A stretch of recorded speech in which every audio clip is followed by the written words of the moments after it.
ponte sobre o Rio Tocantins e Porto Nacional completa, neste domingo, 4 dias que está interditada. São 4 dias em que as pessoas estão atravessando a ponte a pés. E quem precisa levar alguma coisa ao comércio da cidade tem que voltar a Palmas e depois chegar a Porto Nacional, um percurso de 120 quilômetros.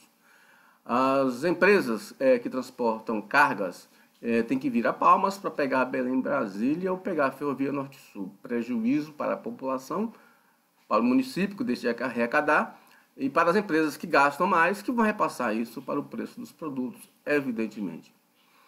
O que preocupa é que o governo interditou a ponte de Porto Nacional sem qualquer planejamento e não há nenhuma crítica, nenhum apontamento por parte dos 5 deputados estaduais da cidade sobre o assunto.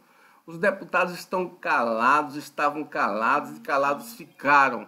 Até o momento não se ouve desses deputados se eles são a favor ou contra. Uma covardia, uma antiética, porque se eles são aliados do governo, por que não vem a público defender a decisão do governo? Ou então, se são contra a decisão do governo, por que não vem a público defender a população? Então, eles estão no meio do caminho, querendo agradar a Deus e ao diabo. E nessa questão da ponte, eles não conseguem fazer isso.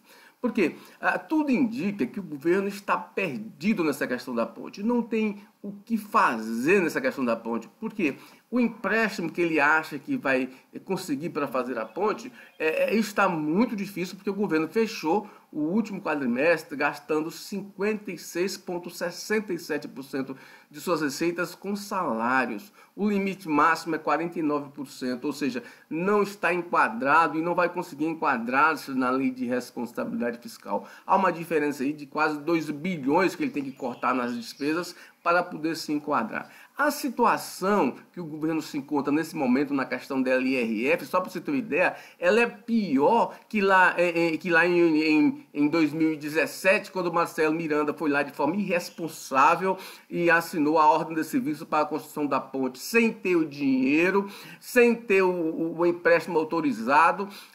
Uma irresponsabilidade, e lá ele foi laureado por, inclusive por Mauro Carles, que estava lá na assinatura da ordem de serviço dessa ponte, sem dinheiro. Naquela época, veja bem, naquele segundo semestre de 2017, o governo já conseguia 50,60% de suas receitas correntes líquidas com o pessoal, ou seja, estava em situação de desenquadramento melhor que a situação atual. Ou seja, então como é que Mauro Carles vai fazer essa ponte se não tomar uma outra atitude diferente? Com esse empréstimo, certamente ele não vai conseguir esse empréstimo esse ano, porque já estão dizendo aí que vão fazer uma nova licitação. Ora, veja bem, já existiu uma licitação desse empréstimo. Aliás, esse empréstimo, o governo tem que fazer umas 3 leis sobre ele, porque na primeira lei o empréstimo era condicionado a um banco espanhol e que a empresa que tinha ganhado a licitação tinha captado o recurso, ou seja, o empréstimo viria desse banco, ou seja, para o governo do estado, e que pagaria essa empresa que ganhou a licitação. Agora não, agora o recurso é da Caixa Econômica Federal.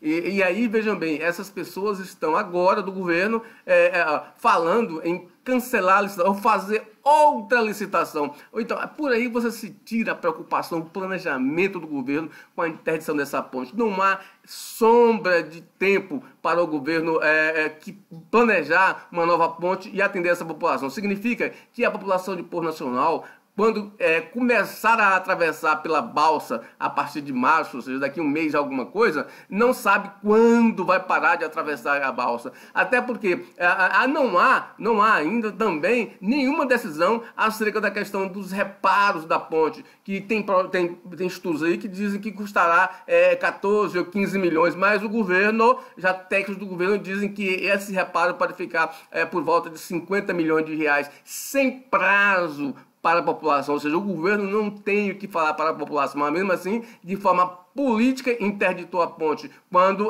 os próprios laudos técnicos diziam que essa ponte poderia suportar o peso de veículos leves, só de cargas acima de 30 toneladas, que estaria proibido passar em cima dessa ponte. Mas é uma decisão meramente política desse governo, sem ir deixando a população de povo nacional a Deus dará, isto mesmo, porque não há um planejamento do governo para saber até quando a população vai ter que atravessar de balsa ali na cidade. Não há planejamento, não há indicativo de reforma e não há indicativo de ponte, como eu disse. Se o governo está desenquadrado hoje na lei de responsabilidade fiscal, ele lá com Marcelo Miranda já estava. Então, a atitude hoje desse governo é uma atitude tão irresponsável quanto aquela atitude de Marcelo Miranda. Veja, não se está aqui a defender que a ponte seja liberada com o problema estrutural que ela possui, mas que seja feito estudos sérios e que, conforme os outros estudos aí, ela poderia suportar sim o peso de veículos leves, mas o governo decidiu interditar, beneficiando o quê? O cidadão, dono das balsas,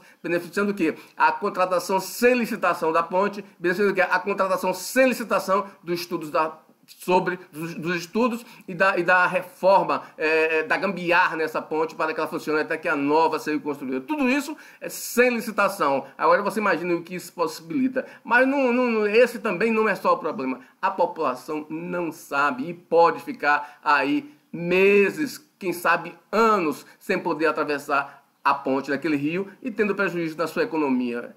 E os deputados fazem o quê? Nada. Os deputados de Povo Nacional estão calados ficaram. Eles estão aí calando, evidentemente, e estão a favor do governo, mesmo que tenham medo, não tenham coragem de vir a público dizer isso para a população da cidade que os elegeu.